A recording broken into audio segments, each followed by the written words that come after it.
ស្រុកគិរីវង្សបង្ក្រាបនិងឃាត់ខ្លួនជនសង្ស័យប្រុសស្រីចំនួន9នាក់ក្នុងនោះម្នាក់មានការព័ត៌មានដែលអនុវត្តតាមការដឹកនាំចង្អុលបង្ហាញពីលោកឧត្តមសេនីយ៍តូម៉ែនលីស្នងការនគរបាលខេត្តតាកែវនិងមានការសម្របសម្រួលពីឯកឧត្តមព្រះរាជអាជ្ញាអមសាលាដំបងខេត្តតាកែវនិងមានការដឹកនាំបញ្ជាផ្ទាល់ពីលោកវីរៈស្នេហ៍ឯកជាសុផលអធិការនគរបាលស្រុកគិរីវង្សនៅរសៀលថ្ងៃទី5ខែធ្នូឆ្នាំ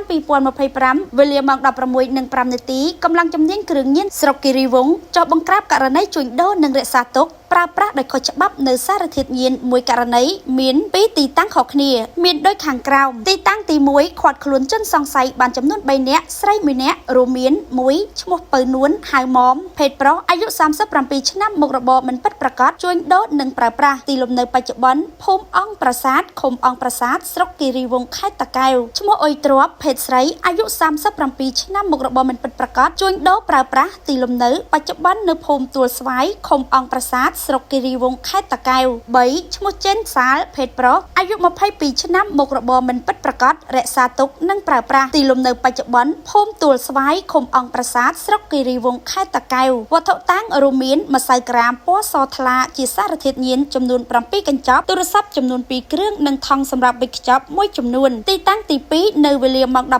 17:30 នាទីថ្ងៃខែឆ្នាំដដែលឃាត់ខ្លួនជនសង្ស័យបានចំនួន6នាក់ស្រី1នាក់រួមមាន1ឈ្មោះសុភីភេទស្រីអាយុ36ឆ្នាំមុខរបរមិនពិតប្រាកដជួញដូរនិងប្រើប្រាស់ទីលំនៅបច្ចុប្បន្នភូមិកំពង់ឃុំព្រះបាទជាន់ជុំស្រុកគិរីវង្សខេត្តតាកែវ2ឈ្មោះកំហួតភេទប្រុសអាយុ34ឆ្នាំមុខរបរមិនពិតប្រាកដរក្សាទុកនិងប្រើប្រាស់ទីលំនៅបច្ចុប្បន្នភូមិពោរងឃុំព្រះបាទជាន់ជុំស្រុកគិរីវង្សខេត្តតាកែវ3ឈ្មោះនេងប្រុសភេទប្រុសអាយុ44ឆ្នាំមុខរបរសារព័ត៌មានប្រើប្រាស់ទីលំនៅបច្ចុប្បន្នភូមិទួលស្វាយឃុំអង្គប្រាសាទស្រុកគិរីវង្សខេត្តតាកែវ4ឈ្មោះទួចសម្រេចភេទប្រុសអាយុ35ឆ្នាំមុខរបរមិនពិតប្រាកដប្រើប្រាស់ទីលំនៅបច្ចុប្បន្នភូមិពោខ្វិតឃុំព្រះបាទជាន់ជុំស្រុកគិរីវង្សខេត្តតាកែវ5ឈ្មោះសែមផល្លាភេទប្រុសអាយុ41ឆ្នាំមុខរបរមិនពិតប្រាកដប្រើប្រាស់ទីលំនៅបច្ចុប្បន្នភូមិពោខ្វិតឃុំព្រះបាទជាន់ជុំស្រុកគិរីវង្សខេត្តតាកែវ6ឈ្មោះសឹងស៊ីធឿនភេទប្រុសអាយុ